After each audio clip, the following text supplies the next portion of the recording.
I'm going to use my phone because there's no clock in here, but I'm not texting or anything. Okay, that'll be up to us. I promise. That's my story. And I invite you to turn off your phones, or not look at them at least. Okay, so this is actually a PowerPoint, but it's printed, so I'll hold it. Okay, so I just told you a little bit about me. I'll tell you a little more as it relates to what we're talking about, but I would like to hear a little bit about all of you. So I know I heard your names when you first walked in, but I already forgot them. So could you, just to be honest, could you tell me your names again and what you're up to and why you wanted to come today? You go first. I'm Alana Brindley, and I work here at the Federation for the Board of Rabbis. It wasn't far. So convenience and food, yeah. So I'm happy to join, and the ADA program, I come to some of the sessions and try to be. Great. Hi, I'm Noam Rauscher. I'm coming from Pasadena. I'm the rabbi over at the Pasadena Jewish Temple and Center. When Melissa sent the announcement out for this opportunity, it talked about working with people in a volunteer culture, right? Essentially, I forget the exact wording. That's the gist that I got. And my synagogue has a long history of that, which I actually really enjoy. But there's also kind of a large investment in professional staff as well. I'm trying to figure out how to make it all work and bring in more people to do the volunteer thing, because I think it's a structure that's really successful over there. Yeah, and it's hard. Yeah. Thank you. Hi. I'm John Carrier. I'm a rabbi at Burbank Temple Emmanuel in beautiful downtown Burbank, California, and I'm here. We also have like a strong volunteer culture. We're in kind of transition. We've been growing, and we've added a lot of staff, and yet I feel like I really stink at volunteer management and motivating volunteers, understanding the needs of volunteers. I've actually made some real missteps in working with volunteers that I've learned an awful lot from, painfully. So anything I can do to learn more about motivating and nurturing volunteers, I'm up for. Great, thank you. Hi. Hi, I'm Ben Goldstein. I'm one of the rabbis at Temple Aliyah in Woodland Hills. I saw that part of what you do is change management, and I think probably because I think synagogues need to change almost everything they do. I'm really passionate about change management. And between the ADA and the Sulam with United Synagogue that I do and all of these things, any tools I can bring to change management are good ones. So, Cool. Thanks. Do you want to say anything? I'm Melissa. I'm here because I run this. But no, truthfully, I mean, the subject itself is interesting to me. In my free time, I'm a full-time volunteer for my temple as well. So it's none of their synagogues, but that's just location-wise. I grew up in Culver City, and so I like to hear from the professional standpoint or from the consultant standpoint how you moved from completely professionally organized to volunteer-led. Yeah. Because we have a lot of trouble getting more than the core group of 7 volunteers who are so burnt out. It's ridiculous. So yeah, it's interesting to me also. Great, and I hope you'll participate, with everyone else. Okay, so part of why I do this kind of work, and so I'm doing a very similar, but it'll be a really different kind of group and a lot more people tomorrow for NEI, for the nonprofit professionals tomorrow.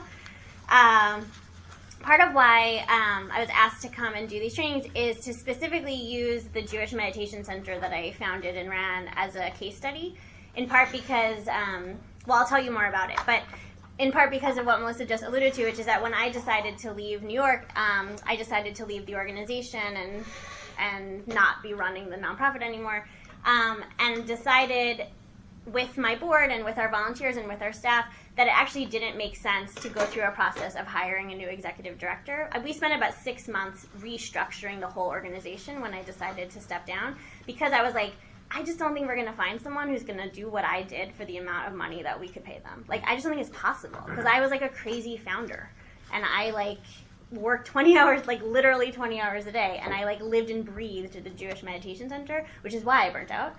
But I was just no one's going to do that, and no one's going to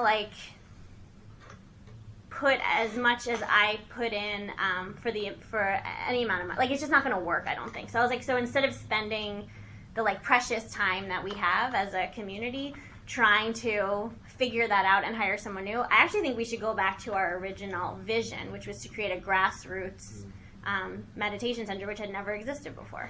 And the way that I approach everything, but especially that organization, was that, like, this is a big experiment, right? So, like, let's try to remove all of our egos from it and, like, look at it as an experiment in spiritual practice, an experiment in community, and let's not be hung up on the outcomes that we want and expect.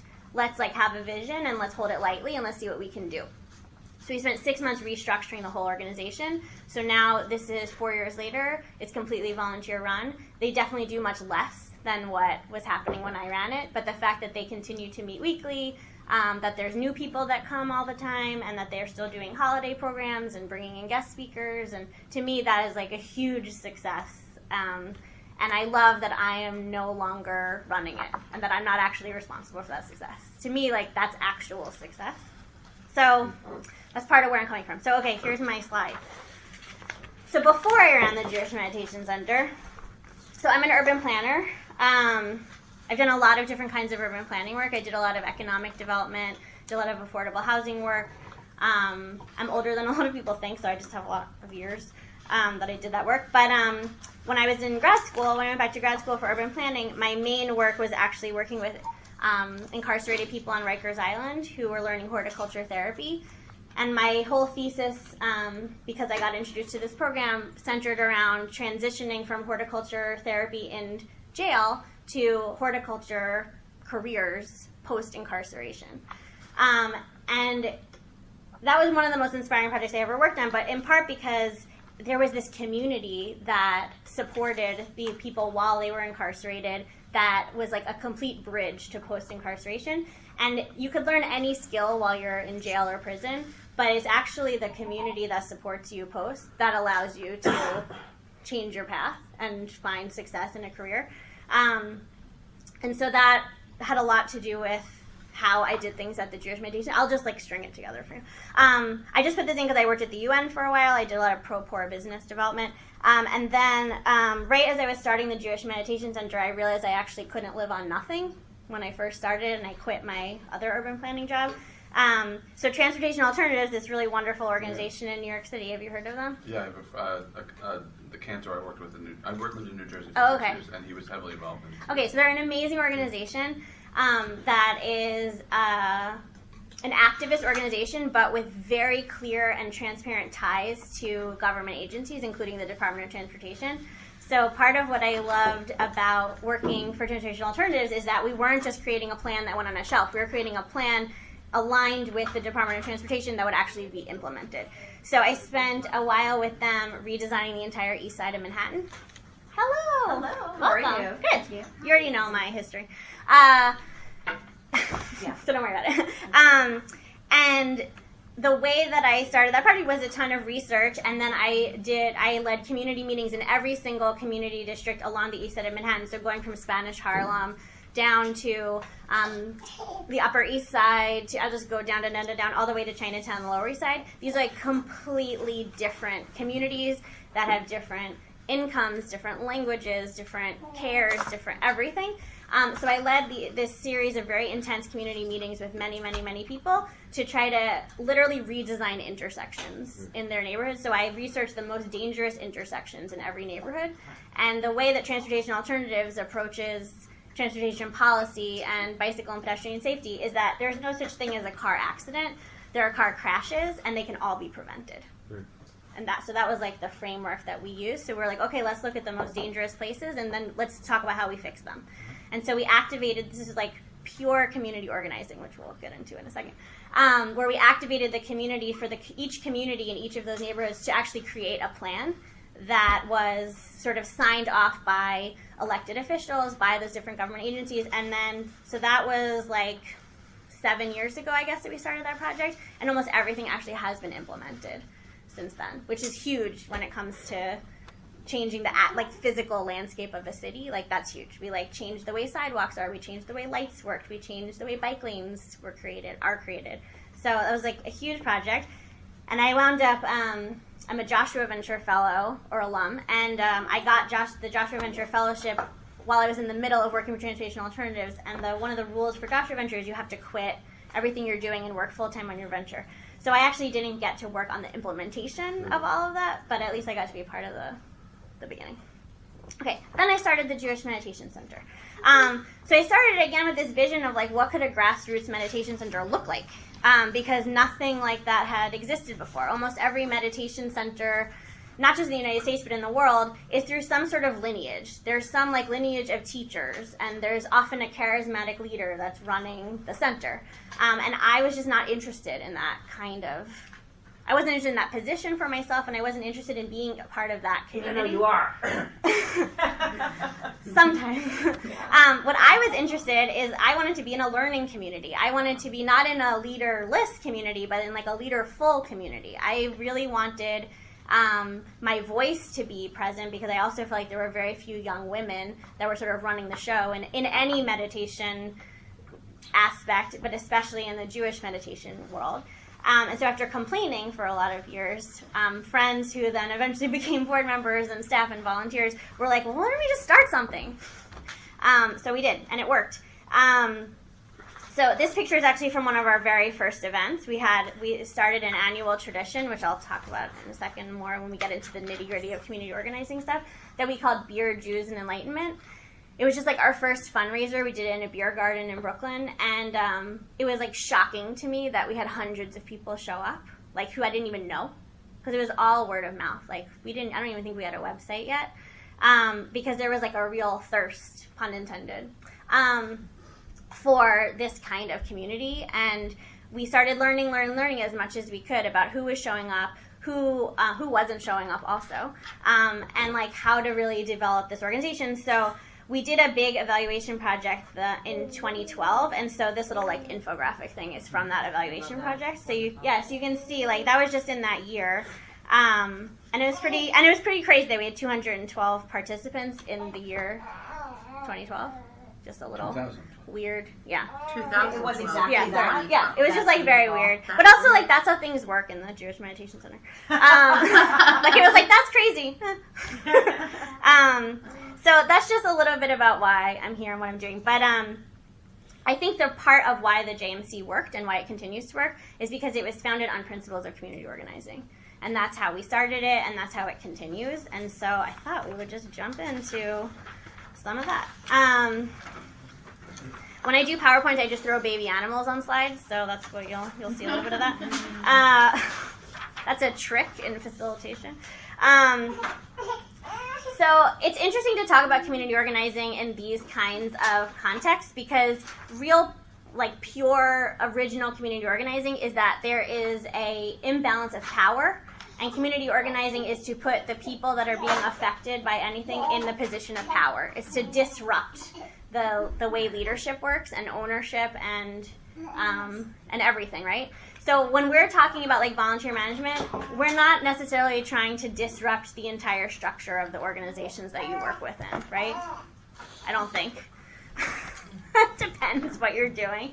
But so I just wanted to just offer like that's when I'm talking about historical community organizing, this is what we're talking about. We're talking about disrupting power. Okay, so there's three major models of community organizing. You've probably heard of like some of the examples. What I think is often the best way to create volunteer structures and strategic any kind of change in organizations is a combination of these kinds of models. So the first one, has anyone heard of Saul Alinsky? Mm-hmm. Okay, so this is his model, this institution-based. If you go to the churches. One LA, right? LA? One LA. Yeah. Mm-hmm. Yeah, Saul Alinsky is like people call him like the grandfather of community organizing.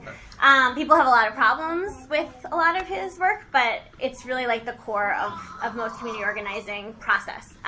So his thing was like, go to where people are, right? Like, or go to the institutions that people are already organized around. So go to churches, go to professional organizations, go to schools, and like get the leaders of those places on board, and then we'll work with those institutions. So that's just like straight up institutional driven organization. The second kind is individual based. Has anyone heard of Acorn? So Acorn's a perfect example of individual based. So it's like literally knocking on doors, scheduling block meetings in neighborhoods, then having bigger meetings. So you can bring in the different organizations, but it's not organizational based. It's individual based. Is you find out what do people care about, what do people want individually, and then you collect them and process from there. And then the third one is sort of like the newest one, and as an urban planner, this is like where my heart is, which is, it's called ABCD, asset-based community development. And that's where you do a ton of research and you figure out like what are the resources of the community, and resources could mean a lot of things. It means like people, it could mean money, could be natural resources, could be educational institutions, corporations. It's just like how is this community made up? And then sometimes literally, sometimes figuratively mapping those assets and figuring out not just where things are, but how things are connected. That's like it's like the sticky connection points. That's what makes asset-based community organizing work. And then developing from there. So it's very like relational. Okay. So now you all are experts on community organizing. So now we'll get into some of like the nitty-gritty. And I won't talk the entire time, don't worry. So when what? Oh yeah, she's fine. I'm sure there's a lot to say about community organizing. So when I started putting together these kinds of like workshops and trainings around community organizing, I kept coming back to those just like 4 major principles. Everything's tangled up like everything else, and everything is, you can put things in different buckets, but here's sort of where I like to just jump in. So we'll go one by one, but it's to focus on shared goals, and a lot of that is like, what are the selfish reasons? And I don't mean selfish in a negative way, but like what are the underlying things that people want and need? And once you like figure that out, you figure out what's the shared wants and needs, and then you go from there. The second is transparency, which is so huge in volunteer management, so we'll talk about that. Cultivating leaders and sharing power, so maybe not disrupting entire power structures, but there are plenty of ways to share power, and some of it is for show and some of it is for real, but they're equally effective most of the time. We'll talk about that. And then the fourth is just knowing your community. Okay, so let's jump in. So we'll look at this slide together. So the first one is focus on shared goals. So the basis of all community organizing is figuring out self-interest and community interest and where they intersect, right? Because people are not going to... Oh, it's Jessica, right? Mm-hmm. Small community. I just facilitated a thing for Jim Josephs, and she was there. And I tried to remember people's names. Well, we'll talk about that. It's good for volunteer stuff. Okay, so... the self-interest piece is huge, and often it's something that organizers avoid because it feels selfish, and people want to do things like out of the goodness of their own hearts, and people like thinking about that and thinking about themselves in that way. But it's just not how we work. It's not how people work. It's not how community works, and it's certainly not how you organize community. So part of it is just what is not self-interest. Okay. So part of it is just getting really real about like, why do you even do the work that you do? Do you like having a microphone? Do you like organizing people? Do you like being bossy? Getting just really into like, why do you want to organize people? Why are you in the position that you're in? And being real about it, And figuring out, you can see I just put this little Venn diagram around which you're welcome to do. We didn't have enough time today to like sit and do it, but you're welcome to do it. It's just kind of a fun experiment of just like, what are my identities? So I might put in like, well, I'm a teacher, I'm a sister, I'm a girlfriend, I'm a friend, I'm a gardener, whatever. Like put in all your identities and then your values. And then this is the tricky part. It says learning about witnessing or experiences of violations of values and or identities. That's a very long-winded kind of phrasing, but it basically means what would make you stand up and change something? What's like a violation to your identities or values that would make you actually stand up and stop something? Because that's where like your edges are, right? And that's where you start getting really into like what's real self-interest, because part of self-interest is what do you need not only to keep going, and like move forward in your own life, but what is most important to you? So what would make you stand up and stop something? Like what would you witness? Will you tell me? What kinds of things does that like spark in your mind? crime, Sure. abuse, Sure. that kind of stuff. But you can even go down a level, right? Because like we see and hear lots of things that we're just like, oh, like that's not good, but I'm not gonna, spend my energy on it. What you're saying is like, yes, of course, we should. If we see a crime, like you should stop it. Right. But I think you can like downgrade that a lot and just start thinking about like what's important to you. You can think about like where do you spend your time and money and energy, Does that make sense? Mm-hmm. So basically it's like when you start thinking about those things, that's when you get at your own self-interest, and that's when you can, because if you don't know your own self-interest, it's very difficult when you're learning other people's self-interest where to find the common denominators. Does that make sense to you guys? So I just put an example of how we used to do this at the Jewish Meditation Center. So we did it in a lot of different ways, and like I said, those 4 principles are all like tangled up, so you'll see this will come up a lot, because a lot of it is just getting to know people well. But this, in part, is when you're focusing on shared goals, is getting to know people in the collective. So we used to have pretty regular community meetings, open to everyone. Some meetings were not open to everyone. They were only open to people who were like actually involved volunteers, or we had a sit leader program of people who went through a training program and then led meditation. So they had some separate meetings. But as an urban planner, I'm a big fan of sticker voting. Have you guys done this before? Something like that, yeah. Okay. So the way that I always do it is everyone gets 3 stickers, 5 stickers, whatever it is. And then there's things on the wall. And this, you can see a little bit, this was like, what programming did we want to focus on? So you can just see in this little picture. One of the papers said retreats, one said holiday events, one said holiday workshops, one said Tikkun Olam themed programs, one said social special events. You can see where a lot of the stickers are. It's interesting. And so we would put these papers on the wall, sometimes posters, papers, whatever. People got their stickers, and we would say, okay, you have to put your stickers where you want to vote. You don't have to put 1 sticker on each thing. If you want to put all 5 of your stickers on the thing that you most care about because you want to weight it, go ahead. And it's a very quick way to like read the room. And it really changed the way we did programming, because like you can just look at this picture, because I was like, oh, we should be doing more like service learning kind of stuff, and I feel like we're in Brooklyn and people really care, and we should do that. And you'll see like it got 3 stickers at that meeting. And what got the most stickers? Social events, which is something in the beginning of the JMC I had never even thought about, because I was just like, it's a meditation center, what do we need social events for? But it was like, actually, to create community, people are smart. People know that like they want to connect with people. And it's nice to sit in a room in silence and sometimes have discussion, but you really get to know people. At the JMC, people really got to know people and get to know people because we'd like go out to a bar after, and like that's actually how the community formed. So I wanted to just take a couple of minutes and hear about what you're currently doing to find out those shared goals. Like, what are the processes and ways that you're finding out what we can talk about volunteers, we can talk about participants of anything really. It's sort of whatever you're thinking about and working on of how you're doing that. Thank you. It is now time. Thank you for your forbearance. So how are you getting at that self-interest and community interest? We're not. You're not. Okay. It's like somebody has a zany idea and they'll bring it up at a board meeting maybe. Okay. Right, and that's... Oh, you mean a board member will bring up? Yeah, like a board member, but it basically bring a center goddess on the board, so... Okay. Or like every volunteer, like the volunteer she's talking about who is at everything, is on the board. Okay. And so, or somebody will, or if there's an idea, somebody will have a complaint and relate it to somebody, and they're like, we gotta fix this. But we don't do, I'll say maybe once every couple of years we'll do some sort of survey or something like that, but never an intentional discussion on what do you guys want to do this year. It's more like, okay, how do we perpetuate the things that we've been doing for the last few years, and how do we get the volunteers to fill it, to do it when this person who did it for 2 years quit, this person, etc. Is there an interest from above or below to change that, or no?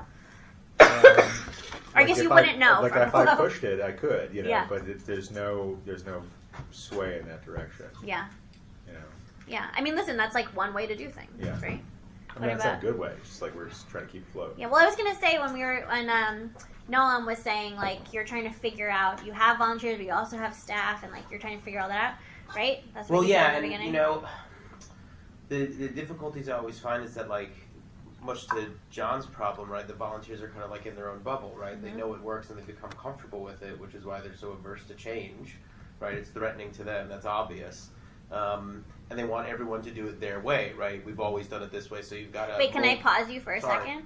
Just for a second. Don't lose your train of thought. I just wanted to just pipe in that, like, right there is a good self-interest key, right? It's like, they've been doing it this way. They know what works. They don't want to stop doing it. But it's also like they're in charge. Right. People don't want to give up power. Right. This is like a huge part of community organizing. No one with power is willingly going to give it up.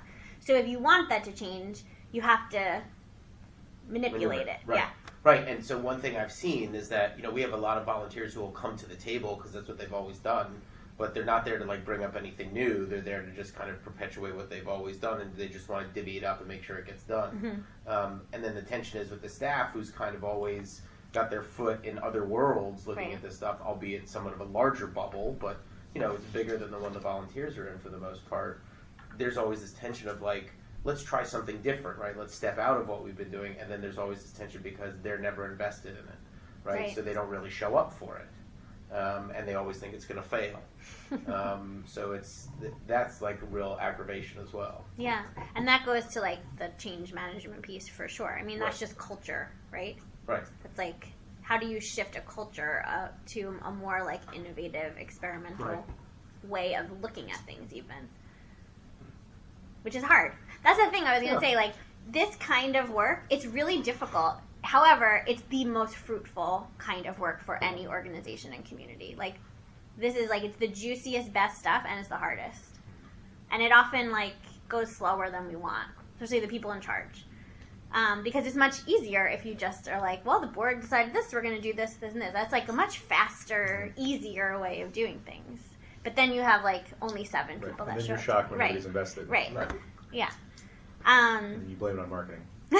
Which sometimes is true. That's definitely true for us. I mean, that's obviously a because I'm a total nerd, when I started the Jewish Meditation Center, and when I've done a lot of my other work too, I'm just constantly doing evaluation. I'm constantly asking for feedback and designing feedback forms in ways that I'm going to get what I want, because that's the other thing. It's not just asking any questions, right? It's important what questions are you asking because of what outcomes you want to get from it. And being able to pivot and being able to figure it out, but also constantly looking at even framing the feedback as like your feedback is going to inform what we're doing next. Like your thoughts and insights are so important to like our next steps and this year and how things are going. Like continually using that framework, which in part, and we'll get to it in one of the other like principles, is like that's like. They're not actually in charge, right? Like, they're not making decisions when I say things like that, but it feels like it, and it actually works. Does that make sense? Well, what do you mean they're not making decisions?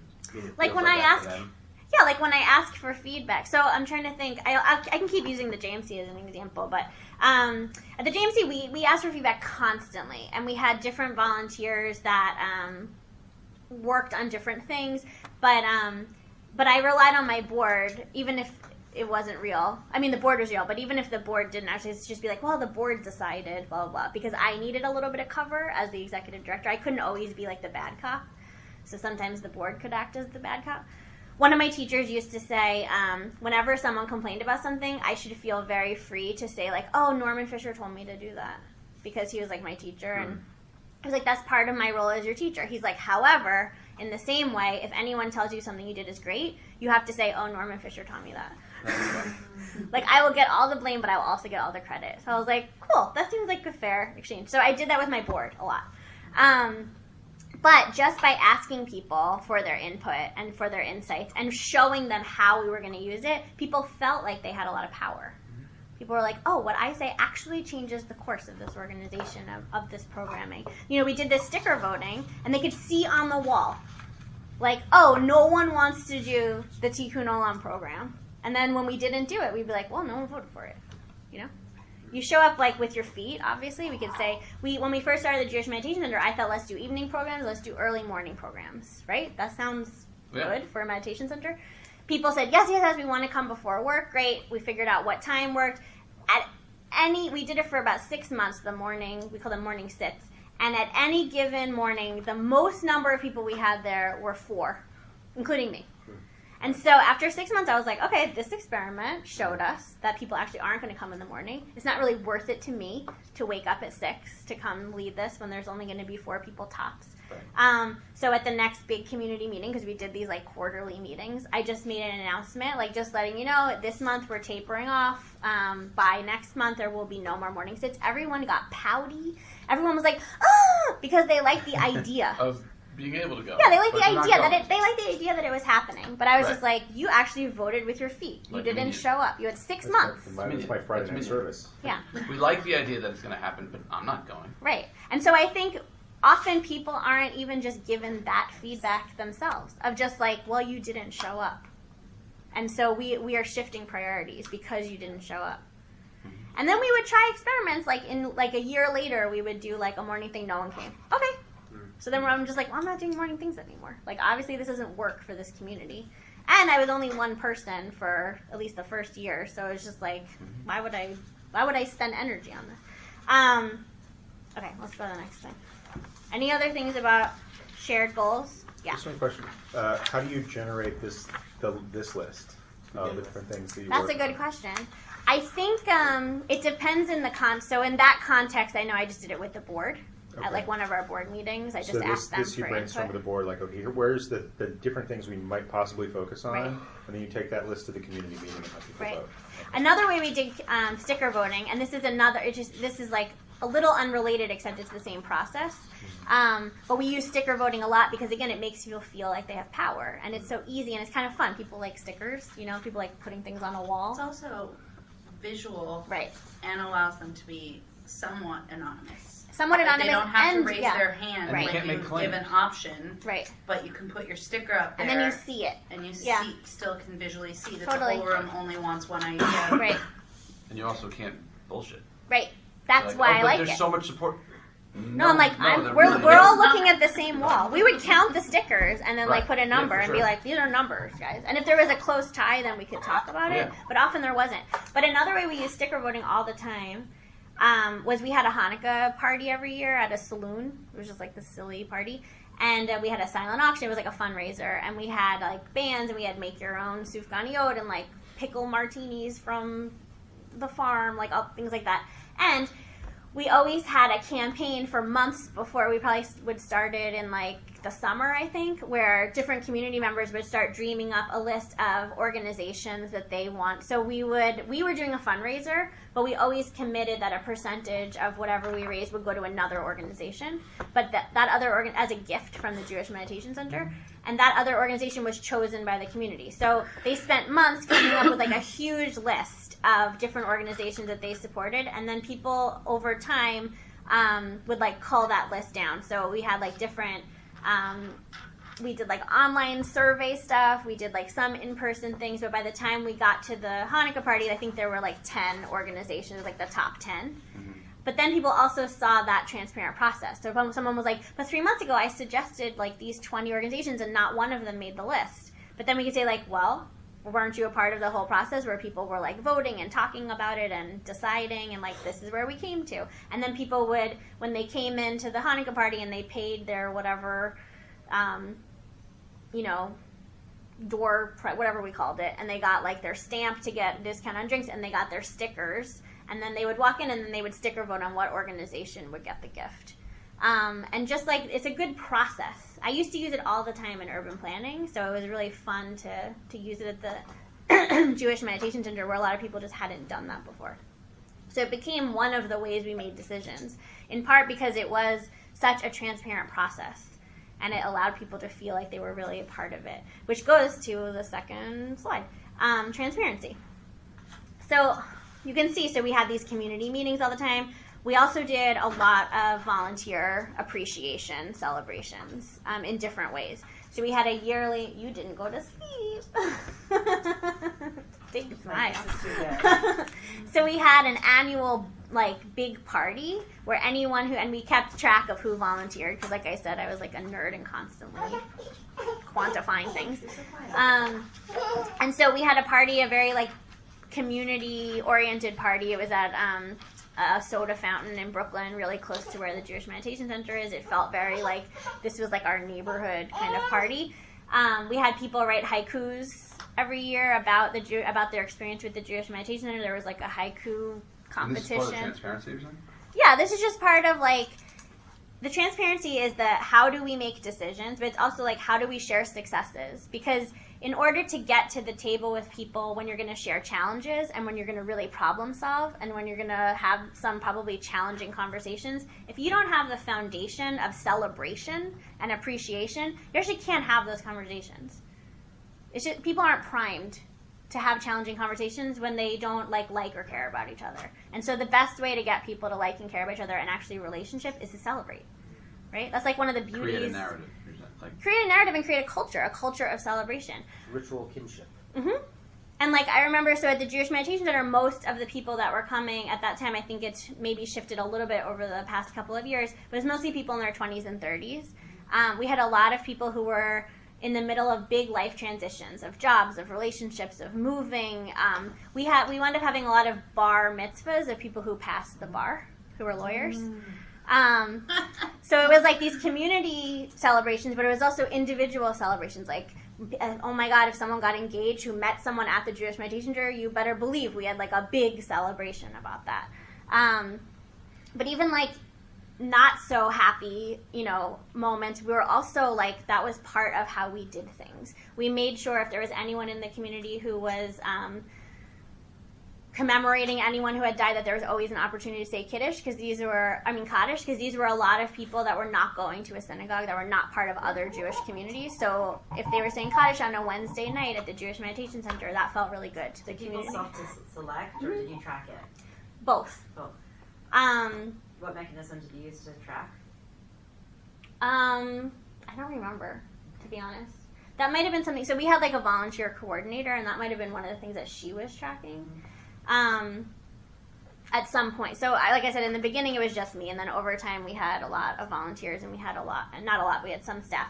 Part of how we got a lot of volunteers is we did the sit leader training program. So that was in part in the beginning we talked about this in the beginning of the Jewish Meditation Center. I was very clear that like I did not want it to be the Alison show. I did not want to be leading and teaching every week. That was like not exciting to me, and it wasn't what I wanted for this community that was helping. I wouldn't say I was creating the community. The community existed. We were like creating a space for that community to find each other. So I talked to my board about it, because my thing, which was kind of dumb, but my thing was I was like, listen, anyone can lead. Like they could read a poem, ring a bell, whatever. I don't care. I just don't want it to be my voice always. And our board members were like, no. Like, first of all, not anyone can do it. Part of why we're having such traction and people are coming so much is that it's the quality of the experience. And if you just let anyone read a poem, ring a bell, that changes the way the Jewish Meditation Center works. So like, first of all, you need to come up with a curriculum and start a training program. So I was just like, okay. So we did. And so over about 4 years, I think we trained 70 people to lead every week. Not everyone wound up actually doing it. So maybe we had like 50 sit leaders at the most. And then we had this rotating calendar. But I have to say, the people that went through that training program, they became the people that took over the Jewish Meditation Center, because they were so invested, and they felt themselves, they were leaders of the community. They were officially leaders. They were sit leaders. But they were so invested themselves in like time and energy, and they created the space. They created what was happening. And they also became friends with each other, because we did these kinds of celebrations and we did the different training programs, that they had like actual relationships, not just like show up to a meeting, oh, it's nice to see you. It was like they actually became friends. So that was a huge part of the way that we did transparency and leadership creation. And it was also like the ways that we communicated. So we had these meetings, we had a weekly newsletter, we had a sit leader like listserv that's still very active because I'm on it, but I just read it now. I don't like participate that much, except to say like congratulations or happy holidays or whatever. And we just tried to figure out like what are the different channels of communication, and also that we had different people volunteer to mediate and moderate those channels, and that we had like an editor of the blog. We had like 3 different people who worked on the newsletter, that it wasn't all just like coming out of my desk. In the beginning it was, for sure, and I was like very quality control conscious. But in part, once we had sort of like, when people saw what it could look like and what was consistent. And I created a lot of like style documents, and I pushed a lot of like, part of how we create community is through consistency. You know, like just showing up actually does a lot. And that's part of how we create community together. And so when we didn't send out a newsletter every week, and we did it once a month or every other week, or when whoever was volunteering to do it remembered, we could actually see in numbers there would like be a 50% drop off in who was coming. And so we just started like using those numbers to be like, actually we've learned over the past year or whatever that when we send out a weekly newsletter, we get 70 people or however many people at the weekly sit, and when we don't send out a weekly newsletter, we get 20. That's a really big difference. And so this is why it's really important that like this is the impact of doing this work. And so the volunteers it took time, it took like training, but they like got it. They got why we were doing it. Like what's the impact of doing whatever you're doing. And then again, we like really shared the success and challenges of that. Were you going to say something? No? Okay. Okay, I'm going to zoom. But again, it's all tangled up and connected. So then the next one is about cultivating leaders and share power. So we did those community meetings. I think we did them quarterly, if I remember correctly. And then we did important ones. Like we did an annual meeting. We did different retreats throughout the year, but we did a summer retreat. And at the summer retreat, we made sure that the people who were... That's just the computer. Oh. The people who were in like leadership positions had time to actually meet. So actually that's a picture of one of those meetings, which is like, what a great way to meet, So at the retreat, you did a leadership meeting? Yeah, it depended. We did a couple of retreats a year. So that was, the summer retreat was a more chill retreat. It was a little less strict than some of the other ones. Because it's a meditation retreat, so normally I wouldn't encourage people to like have meetings. Right. This came up a little bit in what you guys were talking about, so I wanted to have you guys talk about it a little more, is that like, how do you integrate volunteers' voices into the decision making? Because I think that's a huge part of how you get volunteers invested and how you sustain their like volunteership, is having them a part of the decision making. So like I just, when I saw Jessica walk by, it reminded me. So I just facilitated this meeting for the Jim Joseph Foundation's teen, I forgot what it's called now. It's like the Jewish Teen Collaborative Funding something. Do you guys know about this? Los Angeles Jewish Teen Initiative. They're a part of it. So it's a national initiative. Yeah. So LA is part of it. There's a lot of different cities that are a part of this big collaborative funding initiative through the Jim Joseph Foundation. And they're trying to figure out how do they recruit and maintain teen volunteers. That's like one of the things that they're trying to figure out. And it looks different in every single place it's happening. Mm-hmm. And so one of the things that we were looking at was like, okay, do you have like one teen on your board? Are they actually participating, or is it just like a token teen so that you can like have in pictures and say like, oh, we have a teenager that's involved, and then there's sort of like a stepped model of that. So first is like tokenism, then it's like consulting, like you have a consulting relationship with we can take out teens and just put in volunteers, right? Where like you ask volunteers for their opinions, and then you go back to your meeting with your board or your committee or whatever, and you go ahead. Or then you can keep going up, and then it's like, oh, do you have like a couple of volunteers that are a part of the actual decision making? And then the farthest up the chain is that it's all the volunteers making all of the decisions. So usually, success-wise, you're like somewhere in between that. But that's something, as you're like designing structures around volunteers to think about. A lot of synagogues have like different committees, right? And it's lay leaders and volunteers that are sort of like staffing those committees. And sometimes it works and sometimes it doesn't. It depends on the people, right? So it depends on who's showing up to these things and how do you get maybe a more diverse population that's going to come to those kinds of tables, I guess. How are you all doing that or thinking about it?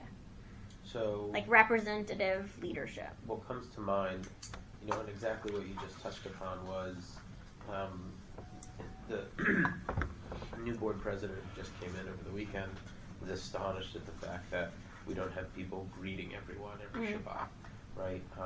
And especially on times when we have a bar mitzvah, when there's a large influx of people, right? We need someone out there on the front lines greeting people and showing them the ropes and giving them the right books and all that stuff. And so it's a really involved process, and so it just hasn't. been sputtering ever since I got there. And people will step up who are familiar with it, but it's not a perfect operation by any means. There's no consistency to it, and you don't really know what you're getting. So now he's like bringing forth this idea, and this whole idea about bringing their voices into the decision making. What I really enjoy is that there is this sense of I get to be a creative part of that in the synagogue, right, from the volunteer's perspective. And I don't want to tamper with that. At the same time, I don't want to let it run amok either. Right. That's the balance. Right, and I'm afraid that it could be time-consuming, if not wasteful, because he just thinks he's got, like, the magic potion, because he's been there for so long. Yeah. That's something very real that I feel, exactly what you're talking about. Yeah, I mean, I feel like we keep coming back to that, like, someone's been doing something for a long time and they think that's the way to keep doing it, right? I think that, again, that just, like, always comes back to just, like, the culture. Well, I also think that's a magic bullet philosophy, too. Right. Like that there is a perfect. Right, and I know what the perfect solution is. Right. I feel like the decision makers, which is probably plural, right? Yeah. Have to kind of hold a line of, like, let's try that way and see if that is a helpful way. And then we might try other ways, right? It's a hard thing to balance, though. Yeah. So you're asking about how we get feedback or how we integrate our volunteers into decision making? Empower. So one of the things we're doing now, actually we're doing two things. We're engaging One LA to talk about that's great. values and identity and things like that. And we're also going through a strategic visioning planning session a little more deep than just coming up with a mission statement. Yeah. But really, like, is everyone involved in that? Or? So what we did was, it's a committee of, I don't know, 15, 20 people. About 4 or 5 of them are board members, and everybody else is not a member of the board. And there are different demographics represented. We have young families involved, we have older empty nesters involved, and everywhere in between. That's so we great. got everybody involved. Yeah. And it's to talk about where we're, like, what are the committee has been tasked with saying that nothing is off the table. That's great. Yeah. So. I mean, that's the way to go into a strategic planning process. And we're holding parlor meetings and things like that. Right. That goes back to, like, that Acorn model, right? Of, like, block parties and meetings in people's houses. Yeah.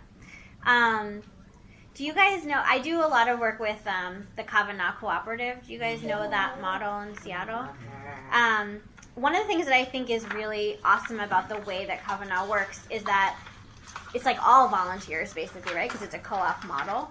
And people suggest new programs and ideas, and basically the response is always like, great, do it.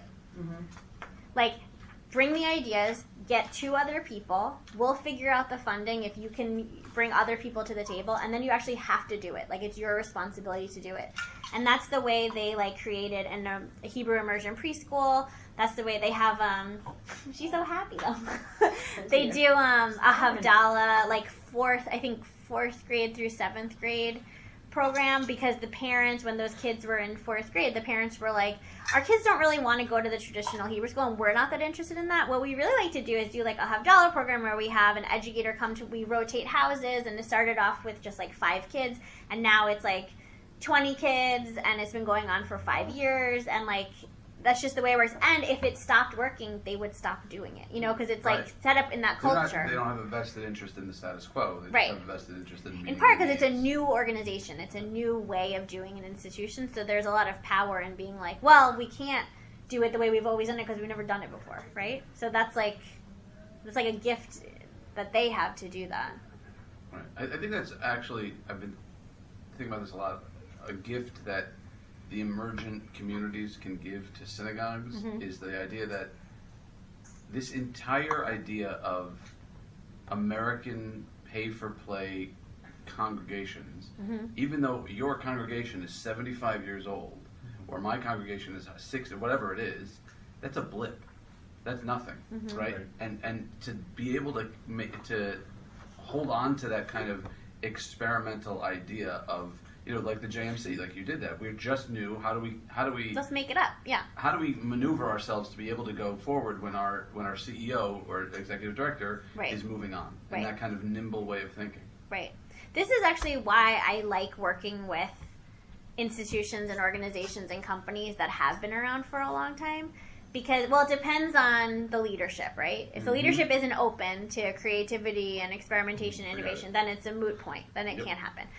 But they're not the people that I work with, right? Like, they wouldn't bring me to do anything.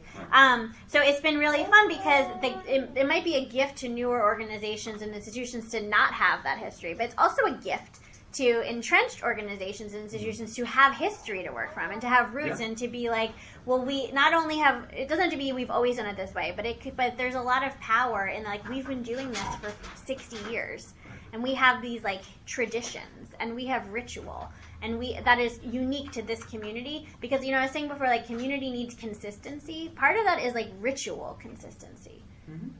And there's something like that's really beautiful, and I think that's why many people belong to synagogues is because, or any kind of communities, because they're like looking for that kind of deep traditional, maybe untraditional traditions, but like I feel like that's for it. So that leads us perfectly into the last piece, which is knowing your community. So in the straight up community organizing models that we were looking at, the way that you know your community is you do one-on-ones. Anyone who's done any community organizing will just go on and on about one-on-ones. So it could be over coffee, it could be anywhere really. But the whole idea is that it's not just a hangout, it's a relational interview where you're trying to get actually to this, you're trying to figure out the other person's self-interest.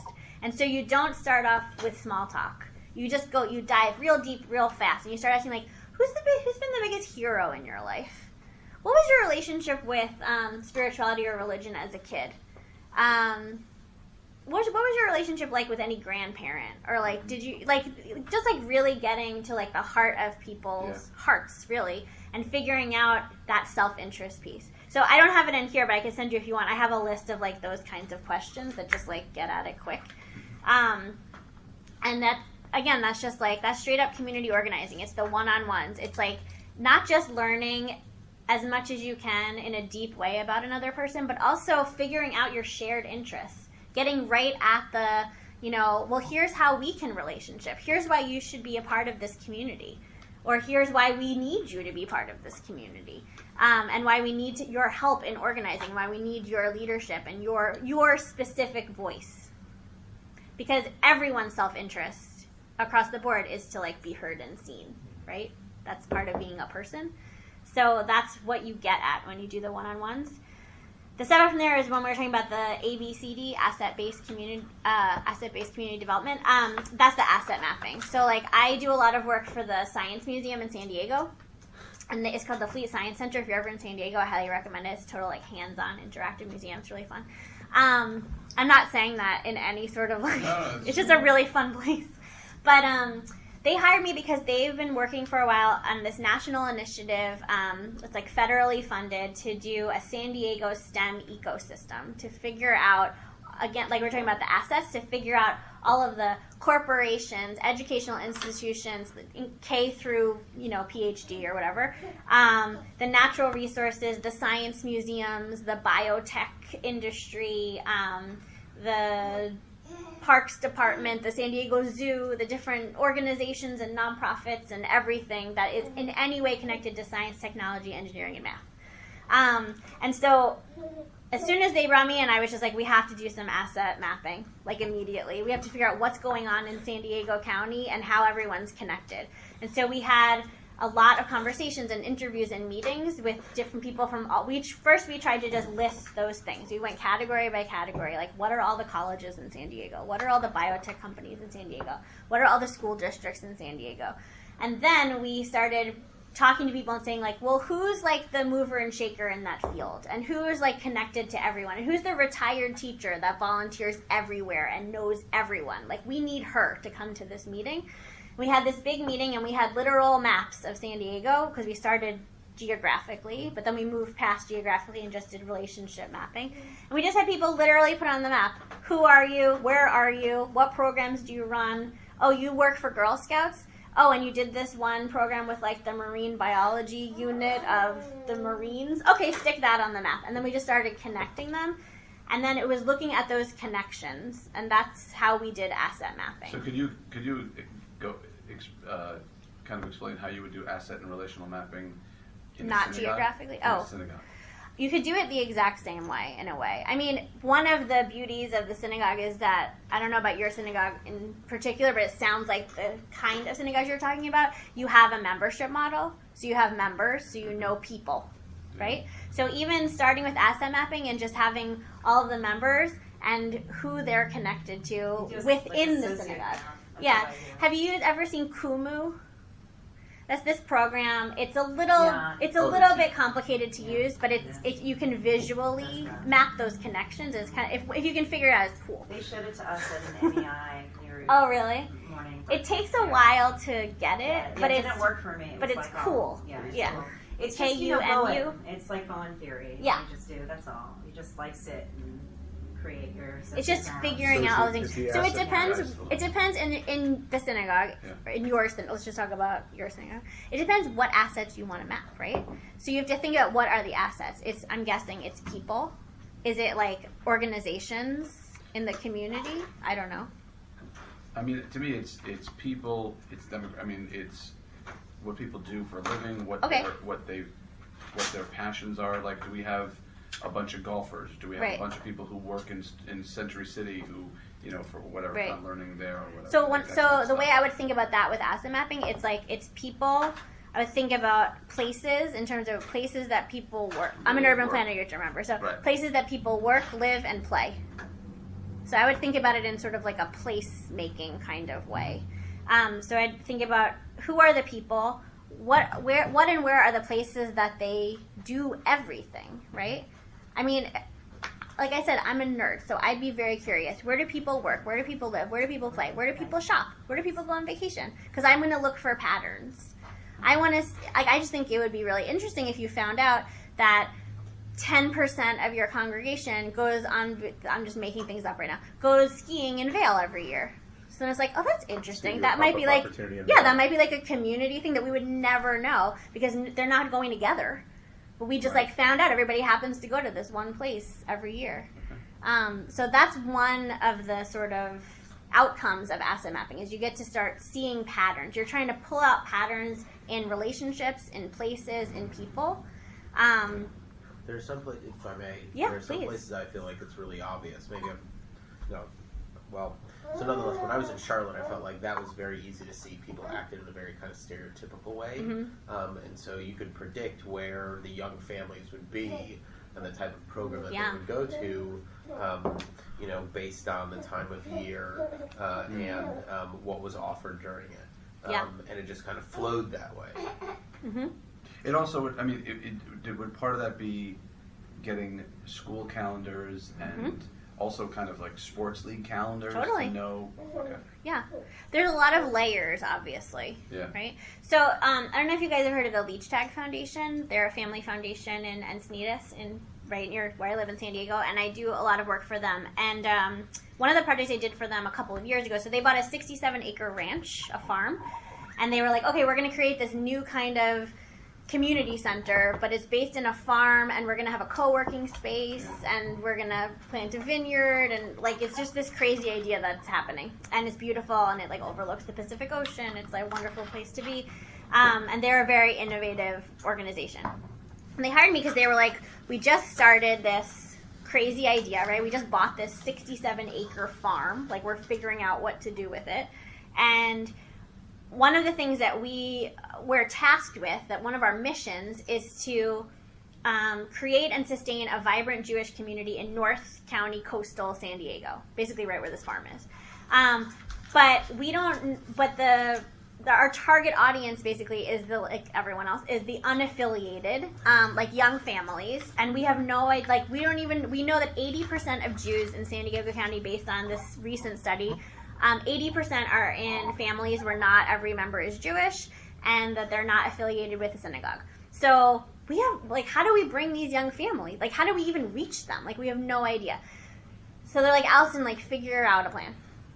So I started doing some research on just like, okay, we're focusing on families with young children. So I wanted to know, like, what are families with young children already doing in San Diego County? What are, like, the most popular and interesting programs that are getting people? So I found out the Botanic Gardens has a story time that is packed, right? And, like, the people that live in that area, and it's free, go there. That the, like, Barnes & Nobles has a story time that everyone goes to. That not every, but just go with me, it's Encinitas, California. Every mom in that community goes to some yoga or Pilates class. Definitely. And the Mommy and Me yoga classes are like packed. You need a reservation. Like, so my first kind of things, I was like, so here's what I learned, right? Here's all the research that I did. And then I did research also nationally, especially thinking about Jewish families with young children, of what are like the coolest things that could be replicated in San Diego. Because I'm working for a foundation that just like, they could just dangle money. They could just be like, oh, you're doing this cool thing in Atlanta? Here's a bunch of money. Come do it in San Diego. Like, they had the power to do that. So, not that they have yet, but they have the power to do that. So I was just like, let's just see what's possible. And so I was like, let's go with low-hanging fruit, right? Story time in the Botanic Garden, which is less than a mile from this farm, is a hit. So why don't you start sponsoring some of those story times, and why don't you do a story time on the farm once a month and just see who shows up, just see what happens. And they're like, well, we don't have facilities, and what if it's like, this is a San Diego problem. What if it's really sunny? So I was like, I know, buy a tent, put down some rugs, have story time. It's a really like, really simple thing where story time, you just need a book and like some blankets. Yeah, and then we started thinking like, okay, so we're gonna start, the organization, the foundation is gonna do these like different holiday programs. Let's make sure that there's like a track for families with young children. Let's make sure at the Sukkot celebration there's a petting zoo, and there's like a story time there, and there's an arts and crafts project that's totally geared for little kids. And let's like start creating these different rituals so that people with young kids know that in the summertime, every Thursday, there's this thing called Farm and Hangout, where it's literally, there's some music, there's hula hoops, and you just come and you can bring a picnic and you just hang out on the farm. And in the beginning, it was like, 20 people, like 30 people. Now it's like hundreds of people come to farm and hang out, because they just started building these like rituals. And a huge part of figuring how to do that was just knowing the community and starting, surveys are fine if you can reach the people to survey, right? That's the next step from that. But we were trying to figure out like, where are people going? And part of it is creating the word of mouth buzz, but you have to be doing something in order to do that, right? And it's not just like leaving postcards at yoga studios. It's like figuring out who are the yoga teachers that are also Jewish and have young kids that might be interested in this, and inviting them to teach a yoga class, or it's just like another random example. Can I ask a question? Yeah. I'm sorry, and again, no, thank you don't all be so sorry much for your patience. So she's gonna turn the lights on now. She's gonna love this. Okay. So we've done a spectacular job with bringing in like the 20, 30 something. It's crazy. It's insane. And that's our future, and that's great. And what's ironic to me is like my sweet spot has always been kids. Can't get arrested. Like just can't get momentum around that. And so just wanting like community organizing tips. I did a PJ Library collaboration. And it didn't work? Well, I'll tell you what happened. Yeah. I got a phone call from a person saying, hi, is this Lori Shapiro? I said, yeah. I said, yeah, you're on the list that you go to the Tot Shabbat PJ Library of Books and Cookies with Open Temple. Well, PJ Library is creating communities in your area of Haver Road for young families to come together, right? So like there was like this massive, so many of those families are now doing PJ Library stuff. Yeah. Because there was but not at Open Temple. But not at Open Temple. And so like, I feel Chabad. like, what? It's like competing with Chabad. Yeah, it was so weird to me. Or like, there's someone in town who never, who has kids the age of whatever that is, 6, 7, 8. And so all of their friends are going there. And there's like a buzz to that. Yeah. But like, I can't figure out, because we do it really well and it's beautiful what we have. But I can't figure out, I can't crack that one. So I asked like directly. Yeah. We've done street festivals, we've done canal farms, and when you do the sort of big public stuff, people with kids with those age kids are coming. They love it. They come with their kids. It's great. But then it's like, you know, they go to like the summer camp at Culver City, or the kids are all doing drop off at the same synagogue. Yeah. And like that's more of what we compete with. Yeah. And I can't crack it. Yeah. And I know what we're doing is great. We're Right. doing a performing arts Hebrew school. It's wonderful. Yeah. We're writing this beautiful curriculum. But like, how do we? That's the one area I haven't figured out how to community organize. Yeah. So, I mean, and we have those core moms that are trying and doing house talks. Right. And teas. Well, I don't think it's when you're starting something new, especially. I don't think it's a failure to have to start small, right? Yeah. And then just build from there. Yeah. And like, especially as a founder, I think I can relate a little to your experience where you're like, this is fucking awesome. Why is it not sold out, right? Because Yeah. you're just like, what I'm doing is amazing. Like, And, I don't and the understand. seeds of the 20, 30 somethings, Right. like that's 10 years from now and it'll be Right. great. Right. But like, where's the? Yeah. I mean, so where's that's the my kids first, with 8-year-old my parents? first inclination of what to say is just that like, it might not be the worst thing. Right, I know especially that's if I not have what you want, kids and a sick but like dad, it's blah, blah, building. blah. Okay, yeah. The second thing is, it's this is very related just to starting something new. Also, it's not necessarily like it's what you're struggling with demographically specifically, That specific demographic. it's just like collaboration. Is that to get out of the like we're in competition with and just be like Right. we're here to partner Right. with no ego about it. Okay. Because like also like you have a space, Yeah. so like offering that space. Yeah, we with did no that strings attached, Barbara right? Winter, great. Yeah, so I mean, and it's building. It's Yeah. like just starting to get that, and it's like you're doing those big public festivals and things like that where people are Stick coming. with it, So it's just like that. So that's part of your experiment. Like that's working. Okay. So that's part of like we're not doing this today. We have like go in a minute, but my other thing I do a lot with evaluation is appreciative inquiry. If anyone hasn't read, it's just called Appreciative Inquiry. It's like the textbook for everyone. Write it down. Appreciative Inquiry. Okay. That's my foundation of all evaluation I do. And it's basically this principle. It sounds a little crazy to people that are used to other ways of evaluating, where it's like you only focus on what's working. And basically when you only focus on what's working... Not written by a Jew. It's not. When you only, but it's used by a lot of Jews. When you focus on what's working, the stuff that's not working falls away.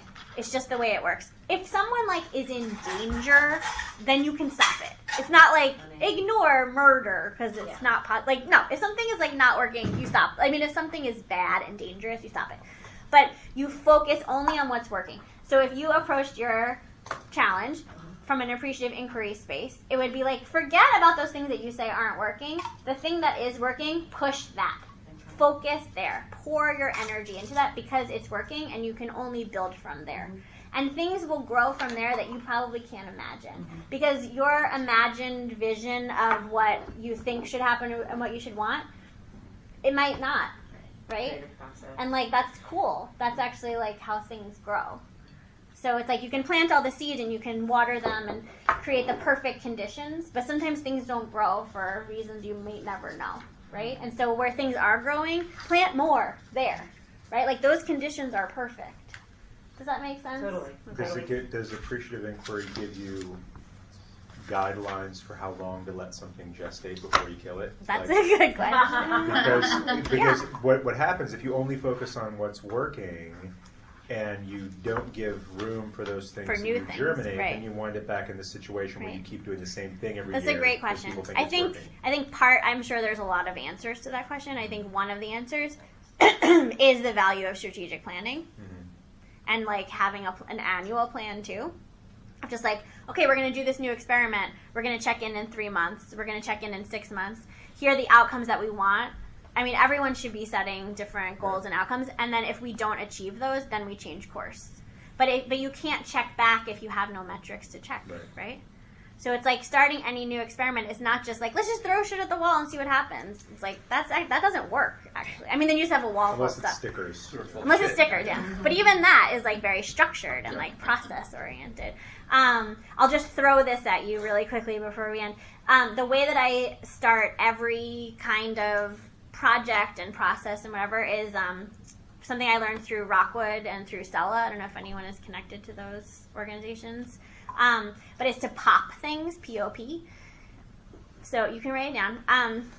So popping is purpose, outcomes, process. So the purpose, why are we doing this? Why are we starting this new project? Why are we doing this program? Why are we having this meeting? the outcomes are what do we want to get out of it?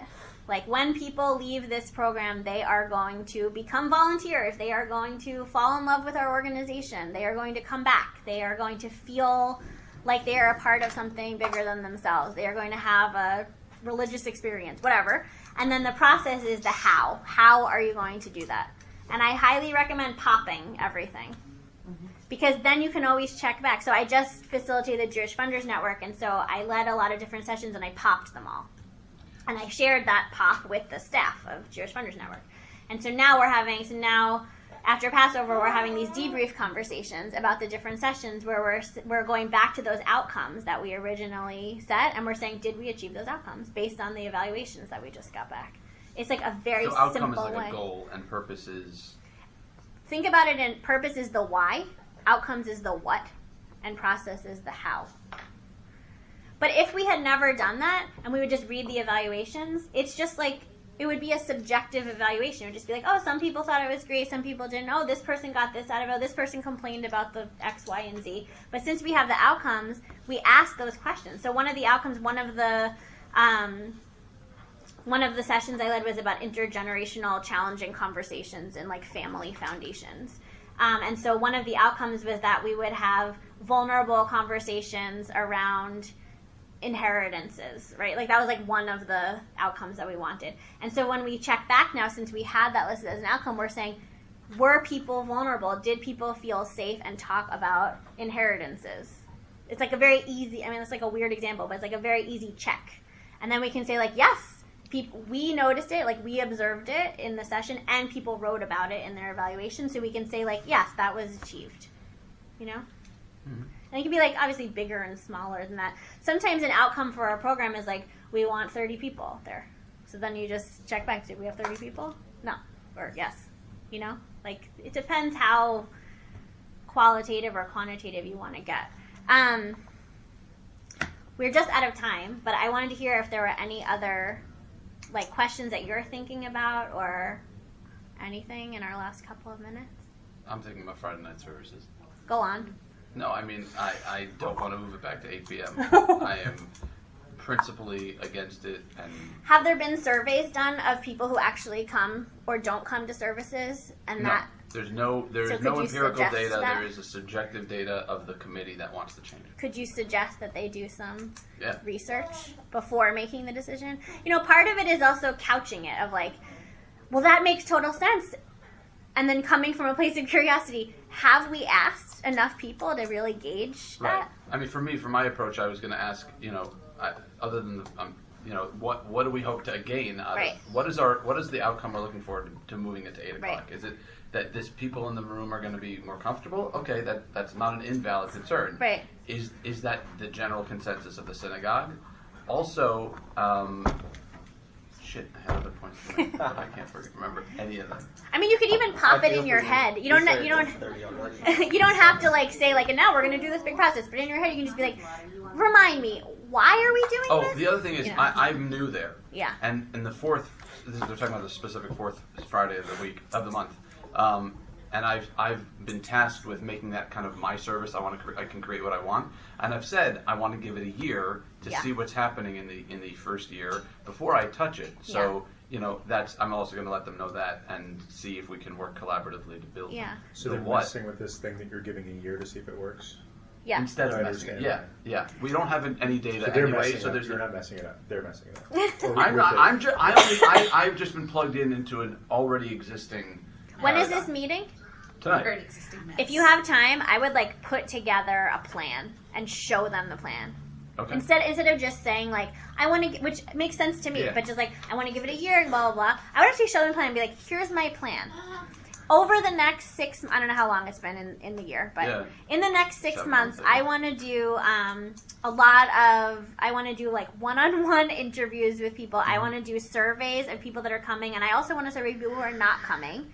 I want to do some like real research around this so that when we do make decisions, we're making decisions based on actual data that we've collected from the people that matter, which are the congregants, right? Mm-hmm. Yeah. I mean, Yeah.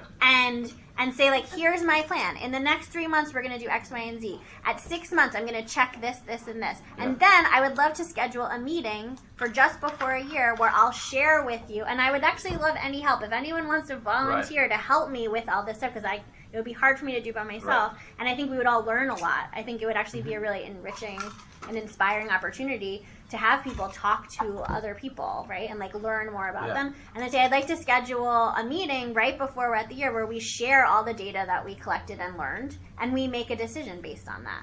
Like, could you give me that? Right. But a lot of people, when you bring like a plan, that alone, the people take you more seriously. And they're just like, oh, he has a plan. No binder. You know, show some slides. When I used to do a lot of fundraising, it's laminated. Wow. Yeah, when I used to do a lot of fundraising, I learned for a lot of, especially individual funders, a lot of philanthropists, they just loved seeing charts. Yeah. Stuff. Yeah. They love Right? it. Oh, yeah. So, like, I had this Right. one very eccentric funder, very crazy, eccentric philanthropist in New York, and he knew one of our staff members who was very part-time. And he was like, why don't you hire her? And I was like, give me $60,000 and I will hire her tomorrow. And he was like, let's have a meeting about it. So I was like, okay. So I made him a chart, and the first part said, her name was Miriam. She became full-time staff. I wrote like Jewish Meditation Center with Miriam full-time, and then I made the chart to enlightenment. And so I made the bar very short. And then I said, with Miriam at full-time. And then I made it really high, where we'll get to almost to enlightenment. And he was just like, this is the greatest chart I've ever seen. And like wrote a check. Wow. So I just you learned. use a lot of empirical data. On Yeah, I that just one. learned for this particular I just drew funder. a So was picture. that- No, but I learned that because Sounds like an alternative fact to no, me. but when okay. but I learned that because when I had given him other grant reports that were based on okay. actual Right, data, he'd no, be I like, get it. "Oh, look at these charts," and I'd just be like, "I could literally put anything on a chart, and Right. this guy will like freak out with happiness." Right, So with I your did. work to infinity and beyond. We've accomplished to infinity and beyond. That's I'm just awesome. saying. It's just I a mean, photograph of a hockey stick going up to the wall. I mean, these are like good. it is funny and it's really silly, but this is also part of like this is how, especially as a new person, this is how you shift culture also, right? Yep. Like you're like, I want to show you how I'm gonna work. I want to show you how I have great ideas, and I also take myself pretty lightly, so you don't need to be so threatened by me, because often that's part of the power thing. People in power don't want to give up power. So if you can like charm them in ways that is not, malicious. You need to work on being charming. I have to but- work on Including my third year, which means I'm in the phase of I have to trick people into thinking it was their idea for anything. But that's Oh, yeah, good. for sure. That's true Right, leadership. If I say it, it's bossy. But Right. if I say Right. One of my mentors and friends, I don't know if you guys know Alisa Klein, who now runs One Table. She used to run Mayim Chaim in Boston. Yeah, I know the name. One of the best lessons she ever taught me, when I had in one of my incarnations in work, I had a terrible, terrible boss. And I kept calling Alisa because I was like, I don't even know how to talk to her. Like, I just feel like she has terrible ideas, and she tries to make me do her terrible ideas, and I can't argue because she's my boss, blah, blah. And Alisa was just like, come to everything from a place of curiosity.